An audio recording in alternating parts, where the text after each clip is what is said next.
Hi students. तो आप लोगों को रोज की तरह आपके अपने यूट्यूब चैनल टॉपर पे 2025-26 में क्लास 10th की मैथ की क्लास मिलने जा रही है, जो कि बहुपद की क्लास होने वाली है। ये आपका दूसरा चैप्टर है जिसका नाम है बहुपद। मैंने आपसे ये वादा किया था कि जिस दिन मैं बहुपद की क्लास चलाना शुरू करूंगा, बहुपद चैप्टर की क्लास चलाना शुरू करूंगा, वह बहुत ही इंटरेस्टेड क्लास होगी। तो मैं आपके वादे पर खरे उतरूंगा और मैं इस चैप्टर में आप लोगों को इस चैप्टर को इतने अच्छे तरीके से समझाऊंगा कि आपने शायद ही इस चैप्टर को इतने अच्छे तरीके से कभी लर्न किया होगा, कभी पढ़ा होगा।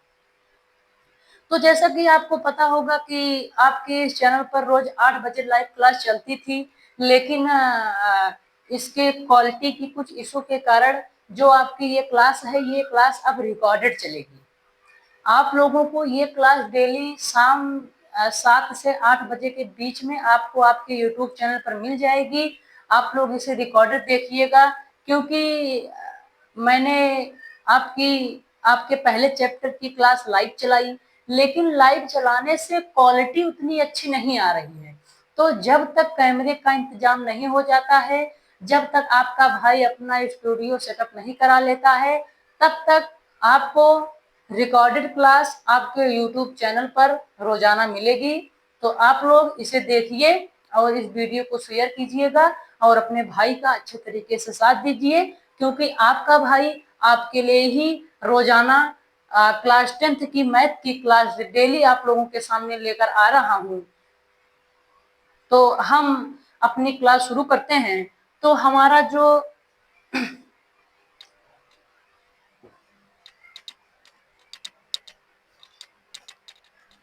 जो आज का टॉपिक होने वाला है वो लेसन लेसन 2 बहुपद बहुपद बहुपद और बहुपद का लेक्चर नंबर 1 होने वाला है। इस पार्ट को भी मैं 2 लेक्चर में खत्म करने की कोशिश करूंगा। इसमें अगर आपका सहयोग मिला तो मैं बहुत ही अच्छे तरीके से इस चैप्टर को आप लोगों के सामने प्रस्तुत करने वाला हूं। तो आप लोग जल्दी से हम क्लास को लेट ना करते हुए जल्दी से हम अपनी क्लास को शुरू करते हैं। तो हम पहले जानेंगे कि आखिर में बहुपद होता क्या है। बहुपद के बारे में थोड़ा कुछ जानेंगे। तो जैसा कि हम लोग पहले बहुपद के बारे में कुछ थोड़ा सा समझते हैं, उसके बाद हम आगे से अपनी क्लास को डिस्कस करेंगे, कुछ आगे अपनी क्लास को डिस्कस करेंगे। तो जैसा कि आपको ये पता है कि हमारा बहुपद 3 प्रकार का होता है। हमारे क्लास 10th तक जो हमारा बहुपद है वो 3 प्रकार का होता है। बहुपद बहुपद जो है वो 3 प्रकार का होता है। पहला है एक पदी बहुपद, एक एक पदीय बहुपद, एक पदीय बहुपद। इसमें द्विपदीय बहुपद, द्विपदीय बहुपद और यह त्रिपदीय बहुपद, त्रिपदीय त्रिपदीय बहुपद। इसे हम लोग रैखिक बहुपद कहते हैं। रैखिक बहुपद, रैखिक बहुपद।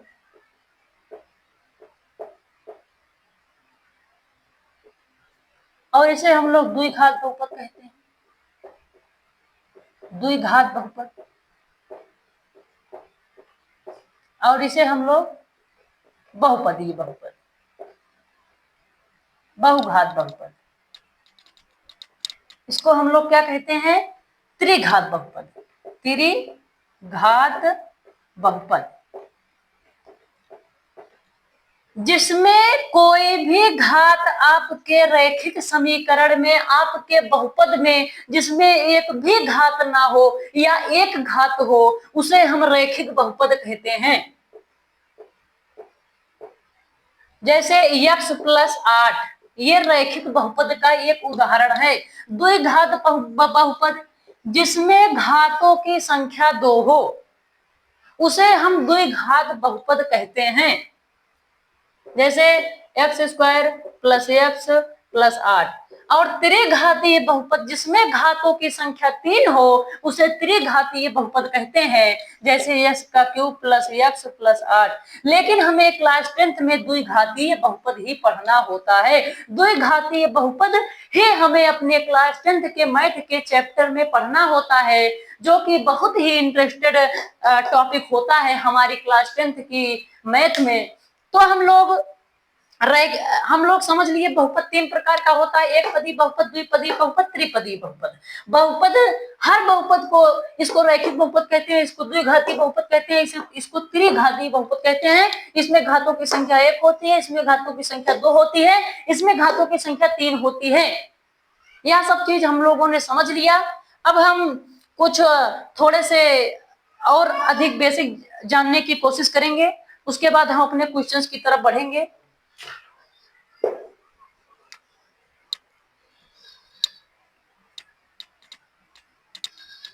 हम लोग कुछ थोड़ा सा इसको जान लेते हैं कि ये लिखा कैसे जाता है।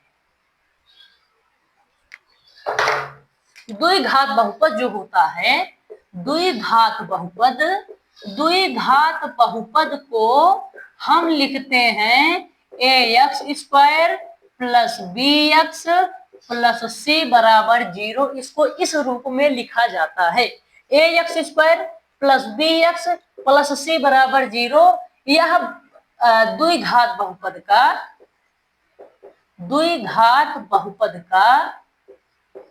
मानक रूप होता है। यह द्विघात बहुपद का मानक रूप होता है ax square plus bx plus c बराबर 0। और इसमें कुछ है, इसमें a बराबर 0 नहीं हो सकता है, a बराबर 0 नहीं हो सकता है। और a b c जो संख्याएं होती हैं वो वास्तविक संख्या होती है।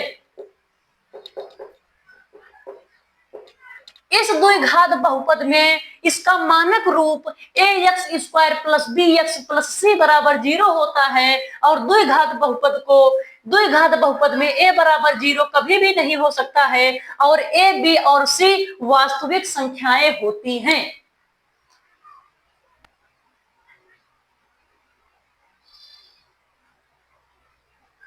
और इसको मतलब अब हम लोगों ने ये समझ लिया है।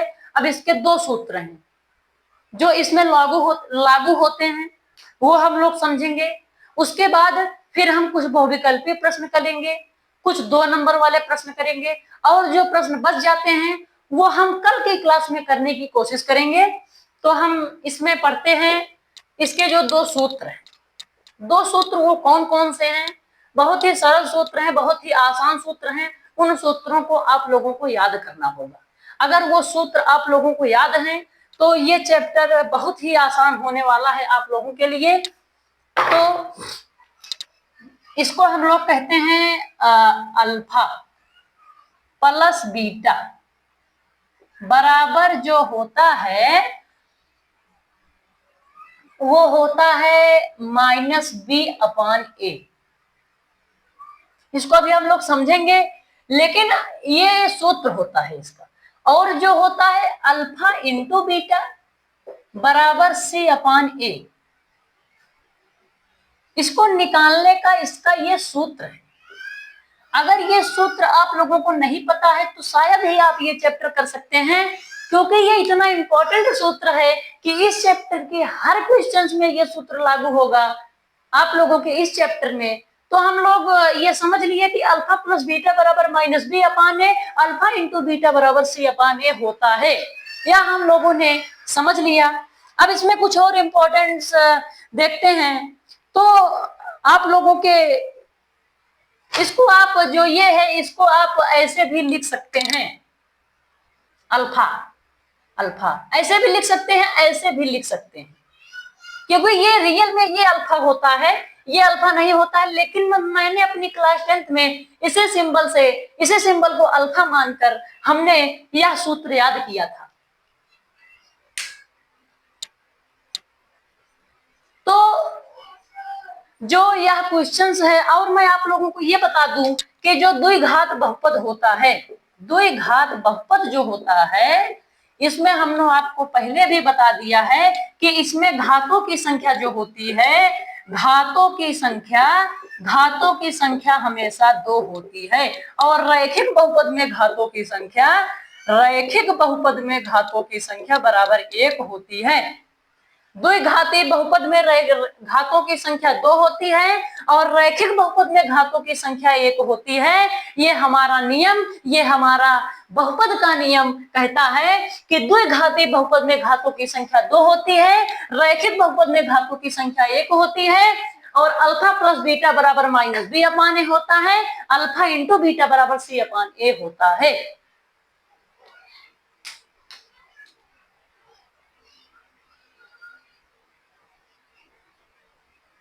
तो आप लोगों को ये समझ में आ चुका होगा। अब हम इसमें देख रहे हैं कि इसी से रिलेटेड कुछ हम बहुविकल्पीय प्रश्न करते हैं।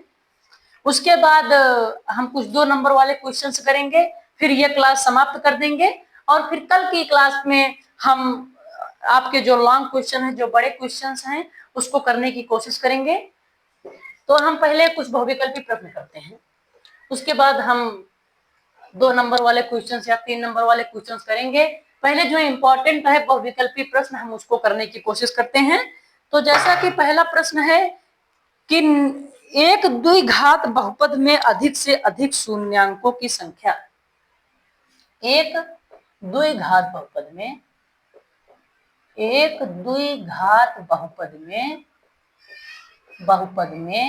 अधिक से अधिक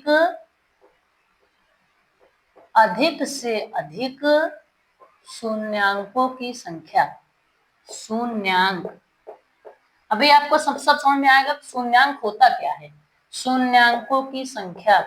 तो जो हमारा द्विघातीय बहुपद होता है, द्विघातीय बहुपद में शून्यांकों की संख्या 2 होती है, त्रिघातीय बहुपद में शून्यांकों की संख्या 3 होती है, और एक घातीय यानी रैखिक बहुपद में शून्यांकों की संख्या 1 होती है। तो जैसा कि है द्विघातीय बहुपद में शून्यांकों की संख्या, तो द्विघातीय बहुपद में शून्यांकों की संख्या 2 होती है, और त्रिघातीय बहुपद में शून्यांकों की संख्या 3 होती है, और जो रैखिक बहुपद होता है, रैखिक बहुपद में शून्यांकों की संख्या 1 होती है। क्वेश्चन था एक द्विघात बहुपद में अधिक से अधिक शून्यांकों की संख्या क्या होती है। तो एक द्विघातीय बहुपद में अधिक से अधिक शून्यांकों की संख्या 2 होती है, त्रिघातीय बहुपद में अधिक से अधिक शून्यांकों की संख्या 3 होती है, और रैखिक बहुपद में अधिक से अधिक शून्यांकों की संख्या 1 होती है। यह हमारा नियम कहता है। अब हम द्विघात बहुपद का गुणनखंड कैसे किया जाता है, इसके शून्यांकों की संख्या कैसे निकाली जाती है, ये हम लोग समझेंगे, जो कि हमारे बहुविकल्पी प्रश्न का दूसरा क्वेश्चन है। इसको करने से पहले हम एक क्वेश्चन करते हैं, उसके बाद हम गुणनखंड निकालना सीखेंगे। पहले हम एक क्वेश्चन करते हैं, आपके अपनी बुक का, आपके अपने बोर्ड एग्जाम में पूछा जाने वाला सबसे इंपॉर्टेंट क्वेश्चन है, पहले हम उसको करते हैं।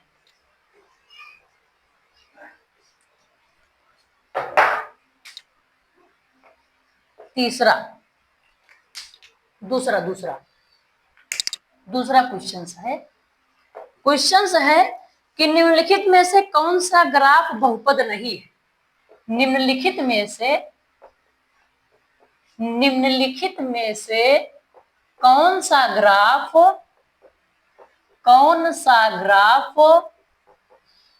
बहुपद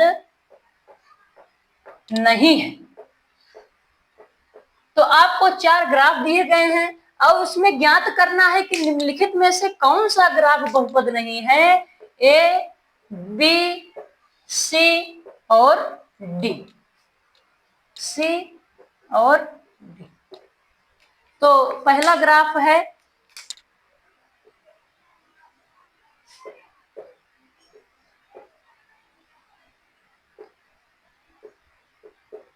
और दूसरा ग्राफ है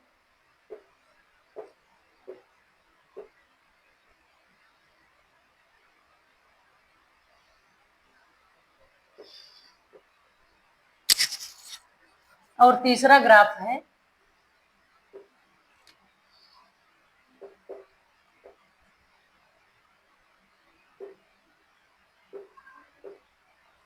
और चौथा ग्राफ है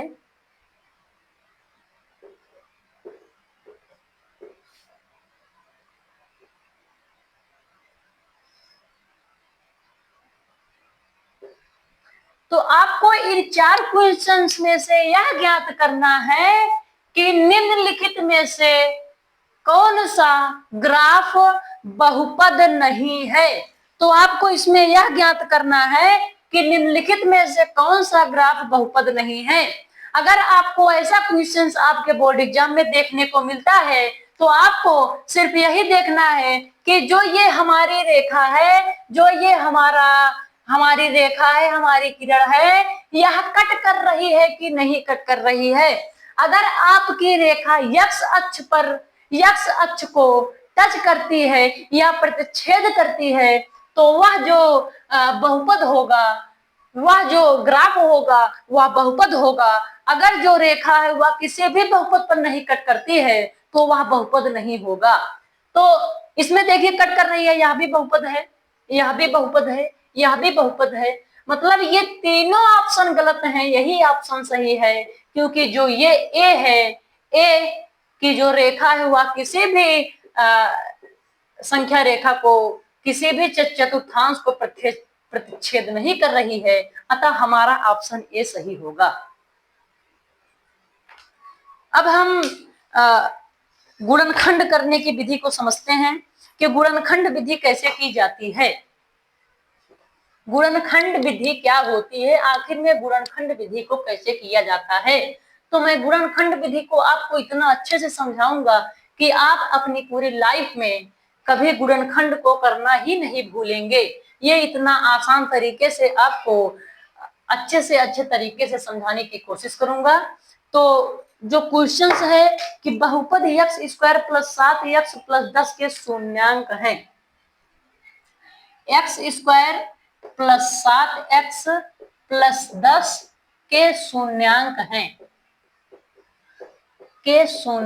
हैं, तो आपको शून्यांक निकालने के लिए आपको यह बहुपद x square plus 7x plus 10 बराबर 0 होगा, क्योंकि शून्यांक पूछ रहा है और आपको पता है कि इसमें घात 2 है, मतलब ये द्विघातीय बहुपद है और इसमें जो शून्यांक आएंगे वो 2 शून्यांक होंगे। इस द्विघातीय बहुपद में शून्यांकों की संख्या 2 होगी। ये आपको हमने पहले भी बता रखा है। तो जो इसका नियम है, ये a है, ये b है, ये c है, तो पहले हम a गुणे c करते हैं, उसके बाद हम इसका गुणनखंड करते हैं कि जोड़ने पर इतना आ जाए और गुणा करने पर इतना आ जाए। पहले हम a इंटू c करेंगे। पहले हमने क्या किया, a इंटू c बराबर 1 गुणे 10। अचर पदों का हम गुणा करते हैं, चर पदों का गुणा नहीं करते। जैसे अचर पद क्या होता है, तो अचर पद जो होता है वो 1 2 3 4 से अनंत तक होता है और जो चर पद होता है वो A to Z होता है, A to Z होता है। ये हमारा अचर पद है, ये हमारा चर पद है, तो हम इस पे अचर पदों का गुणा करते हैं, चर पदों का गुणा नहीं करते हैं। तो a गुणे से किया हमने, तो यहाँ पर 10 आ गया। अब 10 का ऐसा गुणनखंड करना है कि जोड़ने पर 7 आ जाए और गुणा करने पर 10 आ जाए। क्योंकि यहाँ पर 7 है तो हमें 10 का ऐसा गुणनखंड करना है कि जोड़ने पर 7 आ जाए और गुणा करने पर 10 आ जाए।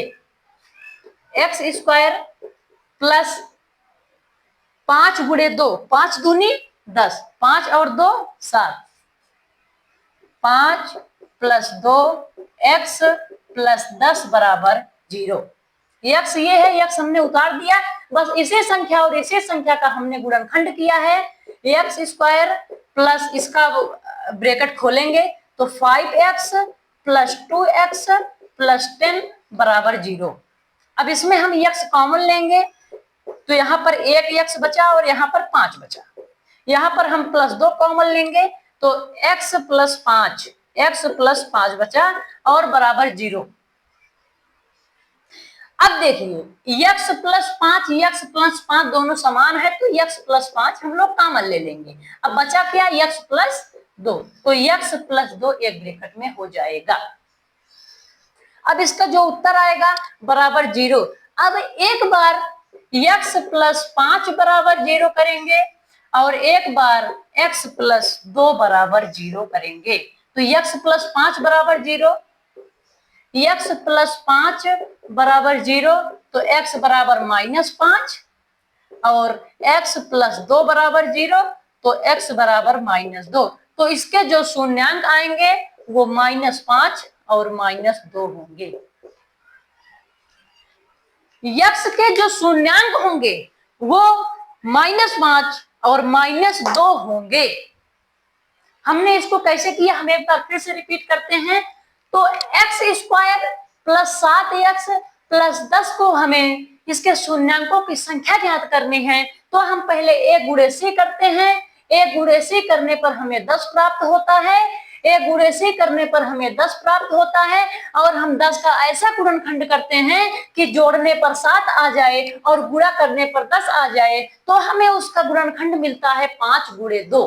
5 प्लस 2 7 और 5 गुणे 10, 5 गुणे 2 बराबर 10 होता है। तो हम इसको ऐसे लिखते हैं एक्स स्क्वायर 5 प्लस 2, क्योंकि जोड़ने पर 10 आ रहा है तो 5 प्लस 2 और एक्स ऐसे लिखते हैं प्लस 10 बराबर 0 करते हैं। उसके बाद एक्स स्क्वायर इसका ब्रैकेट खोलते हैं 5x प्लस 2 x प्लस 10 बराबर 0 होगा। उसके बाद हम इसमें x कॉमन लेंगे तो x प्लस 5 होगा, इसमें प्लस 2 कॉमन लेंगे तो इसमें x प्लस 5 होगा बराबर 0। x प्लस 5 बराबर 0, x प्लस 2 बराबर 0 करेंगे तो x बराबर -2 आएगा और x बराबर -5 आएगा। ये इसके शून्यांक हो गए। Question number 3। ऐसे क्वेश्चंस आपको आपके बोर्ड एग्जाम में देखने को मिलते हैं जो कि बहुत ही आसान होते हैं और कभी कभी यह क्वेश्चन 2 नंबर का देखने को मिलता है, कभी कभी यह क्वेश्चन 1 नंबर का देखने को मिलता है आपके बोर्ड एग्जाम में। तो मैं आप लोगों से आशा करता हूं कि आप लोगों ने यह कॉन्सेप्ट समझ लिया होगा। अब हम आगे का कॉन्सेप्ट क्लियर करते हैं, आगे की जो क्वेश्चंस हैं हम उनको क्लियर करते हैं।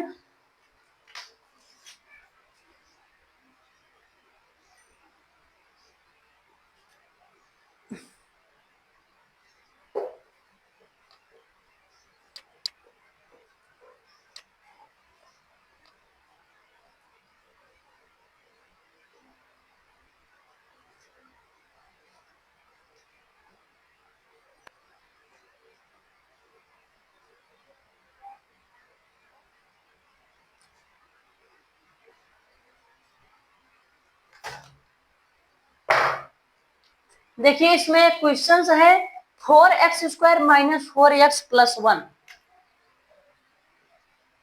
4x square minus 4x plus 1 बराबर 0।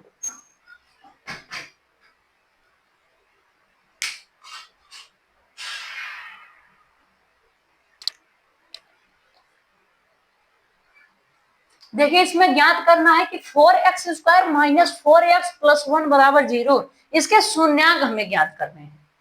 इसके शून्यांकों को हमें ज्ञात करना है कि इसके शून्यांक क्या होंगे। तो हमें पहले यह देखना है कि यह द्विघाती बहुपद है अतः इसके शून्यांकों की संख्या 2 होगी। अब 4x square minus 4x plus 1 बराबर 0 है तो हम ऐसे लिखेंगे 4x square minus 4x plus 1 बराबर 0। अब हम a गुणे c का गुणा करते हैं तो जब इसका गुणा करेंगे तो 4 आएगा। a गुणे c करेंगे, a गुणे c बराबर 4 होगा। अब हमें ऐसा गुणनखंड करना है कि गुणा करने पर 4 आ जाए और जोड़ने पर -4 आ जाए। तो हमें इसका हम सीधा सीधा गुणा कर सकते हैं -2 गुणे -2।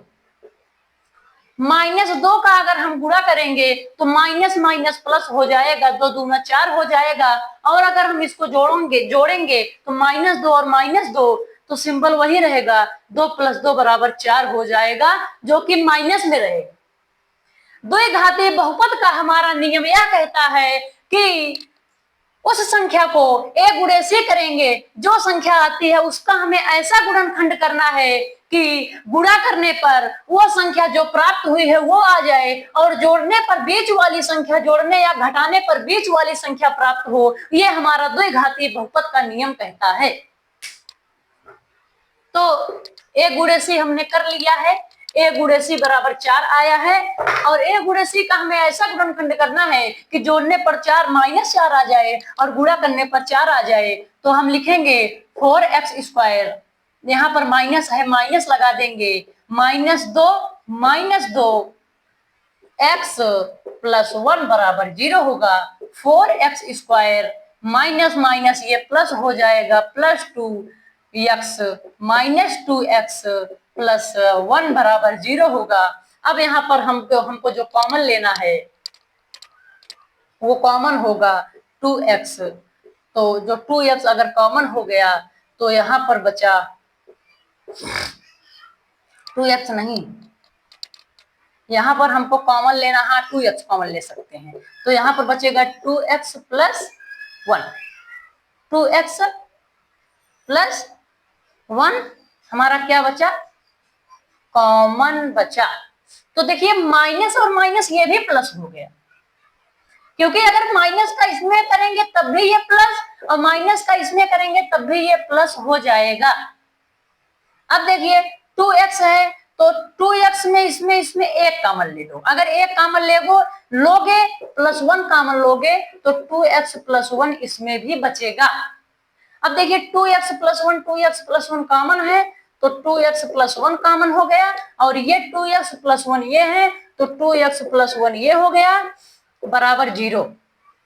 अब 2x प्लस 1 बराबर 0 तो 2x बराबर -1 या x बराबर -1/2, और जो ये है इसका भी वही आएगा, 2x प्लस 1 बराबर 0 तो 2x बराबर -1 या x बराबर -1/2 इसका उत्तर होगा। तो हमने इस टाइप के 2 क्वेश्चंस कर लिए, और मैं आप लोगों से ये आशा करता हूं कि आप लोगों को यह क्वेश्चंस, यह टॉपिक, यह कॉन्सेप्ट बहुत ही अच्छे तरीके से समझ में आ गया होगा। अब हम अगले टॉपिक को पढ़ाने की कोशिश करते हैं, अगले टॉपिक को पढ़ने की कोशिश करते हैं जो आपके बोर्ड एग्जाम में बहुत ही ज्यादा पूछेगा। तो यह टॉपिक आप लोगों को शायद ही समझ में आ गया होगा, मैं आप लोगों से ये आशा करता हूँ। अब हम अगले क्वेश्चंस की तरफ चलते हैं, अगला क्वेश्चंस देखते हैं वो किस प्रकार का क्वेश्चन है।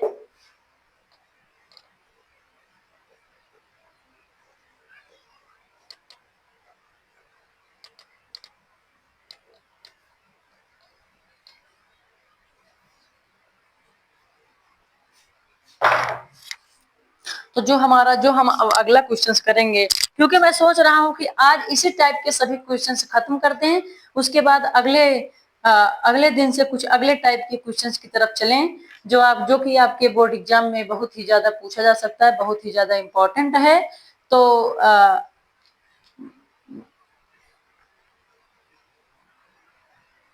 देखिए कह रहा है कि जो हमने वो पढ़ा, सूत्र पढ़ा है कि अल्फा प्लस बीटा बराबर -b/a, और अल्फा इंटू बीटा बराबर c/a, ये हमारा सूत्र कहता है। और इसी से रिलेटेड हम एक क्वेश्चन करने वाले हैं जो कि बहुत ही ज्यादा इंपॉर्टेंट है, आपके बोर्ड एग्जाम में पूछा जा सकता है, इसीलिए मैं ये क्वेश्चन कराने की कोशिश कर रहा हूँ। ये आपके बोर्ड एग्जाम में 2 नंबर का क्वेश्चन पूछा जाएगा, बहुत ही श्योर है कि यह क्वेश्चन जरूर पूछा जाएगा आपके बोर्ड एग्जाम में। तो वह क्वेश्चन है कि बहुपद 3x स्क्वायर, बहुपद 3x स्क्वायर -9x प्लस 2 बराबर 0 के मूलों का योगफल और गुणनफल ज्ञात कीजिए, और गुणनफल ज्ञात कीजिए।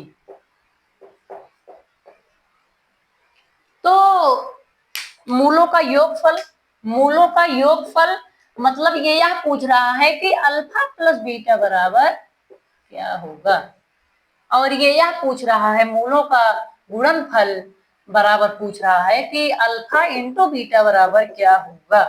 ये आपका क्वेश्चन से पूछ रहा है। तो जो अल्फा प्लस बीटा बराबर सूत्र होता है वो माइनस बी अपान ए होता है, और जो अल्फा इंटू बीटा बराबर सूत्र होता है वो हमारा सी अपान ए होता है। तो कह रहा है इनके मूलों का योगफल, मूल कह रहा है, मात्र मूल कह रहा है। तो इस क्वेश्चन में हम 3x² को -9x + 2 = 0 को द्विघात बहुपद के मानक, जो इसका मानक होता है ax² + bx + c से तुलना करने